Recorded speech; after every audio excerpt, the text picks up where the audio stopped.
அனைவருக்கும் வணக்கம். குரு பயிற்சி பலன்கள்ல இன்னைக்கு கன்னி ராசிக்கு பார்க்கலாம். கன்னி ராசி வந்து கால சக்கரத்துக்கு 6வது வீடு. அதுதான் சந்திரன் இருக்கிறார். நமக்கு சந்திரன் 11ஆம் இடத்துல குரு பகவான் உச்சமடைகிறார். அதாவது கன்னி லக்கணமா இருக்கட்டும், கன்னி ராசியா இருக்கட்டும், அவங்களுக்கு குரு வந்து பாதகாதிபதி, மாரகாதிபதி, கேந்திராதிபதி தோஷம் உள்ளவர். அப்போ 11ல போய் உச்சம் பெறக்கூடாது. பாதகாதிபதி உச்சம் பெறக்கூடாது. பாதகாதிபதி மறைஞ்சிருக்கணும், அதெல்லாம் வக்ரமாக இருக்கணும். இப்படி உங்கள் ஜாதகத்தில் இந்த மாதிரி அமைப்பு இருந்துன்னு வச்சுக்கிங்களேன், நீங்கள் திருமணம் வந்து நிறைய லேட் ஆகிட்டே இருக்கும். ஏன் லேட் ஆகுதுன்னு நீங்கள் பார்த்துட்டே இருந்தீங்கன்னா நிச்சயமாக நடக்காது. அதுக்காக நீங்கள் என்ன பண்ணணும், அதர் காஸ்ட்டில் ஒரு பெண்ணாக எடுத்துக்கங்க. நீங்கள் வந்து எங்கள் குலம் வேற கோத்திரம் வேற அப்படிலாம் பார்க்காதீங்க. ஏன்னா பாதகாதிபதி உச்சம் பெற்றிருந்தால் நீங்கள் அந்த மாதிரி எடுத்தால் தான் உங்களுக்கு அமைப்பு இருக்கும். நிறைய பேருக்கு கல்யாணம் ஆகலைன்னு சொல்கிறீங்கன்னா இதான் ரீசன். இப்போ உங்களுக்கு கன்னிராசிக்கு 7ஆம் இடத்துல சனி பகவான் இருக்காரு, கண்டக சனி வேற இருக்குது.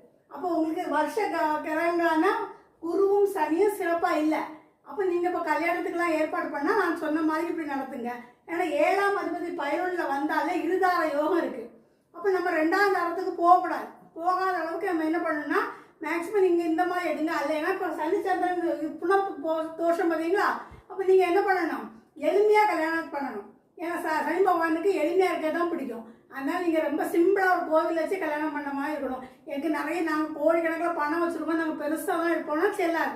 அப்புறம் பிள்ளைகள் வாழ்க்கையிலேன்னு சொல்லி யோசிப்பீங்க. ஓகே, அதனால் பாருங்கள். அப்புறம் இந்த குரு வந்து 3ஆம் பார்வையாக பார்க்குறாரு, 3ஆம் வீட்டை பார்க்குறாரு இல்லையா.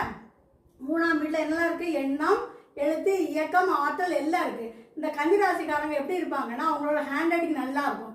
அதோட அவங்க டிராயிங் வந்தால் நல்லாயிருக்கும். நீங்கள் விஷுவல் கம்யூனிகேஷன் எடுத்து படிக்கலாம், ஆர்டிக்கல் படிக்கலாம், அந்த மாதிரி படிப்புலாம் நல்லாயிருக்கும்.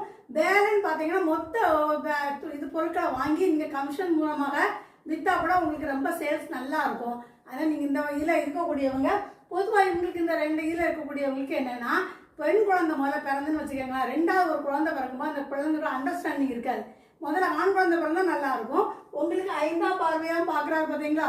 இப்போ உங்களுக்கு இந்த வருஷம் பிறந்த குழந்தை வந்து பெண் குழந்தையாக பிறக்கிறதுக்கு வாய்ப்பு இருக்குது. உங்களுக்கு 3 குழந்தைக்குள்ள வாய்ப்பு இருக்குது. குழந்தைகள் வளர உங்களுக்கு பேரும் புகழும் அதிகமாக கிடைக்க வாய்ப்பு இருக்குது.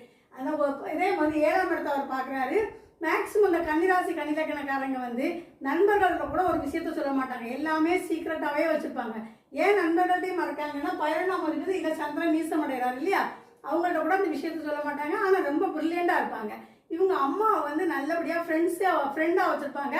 அம்மாவோட சொத்துக்கள் எல்லாம் இவங்களுக்கு கிடைக்கக்கூடிய வாய்ப்புகளே இருக்குது. ஓகேங்களா. சரி, நீங்கள் இப்போ நான் கன்னிராசிக்கு சொன்னேன், இதெல்லாம் நீங்கள் பார்த்துட்டீங்க. நீங்கள் என்ன பண்ணுங்கள், என்னோட சேனலை லைக் பண்ணுங்கள், ஷேர் பண்ணுங்கள், கமெண்ட்ஸ் கொடுங்க, சப்ஸ்கிரைப் பண்ணி வைங்க. ஓகே.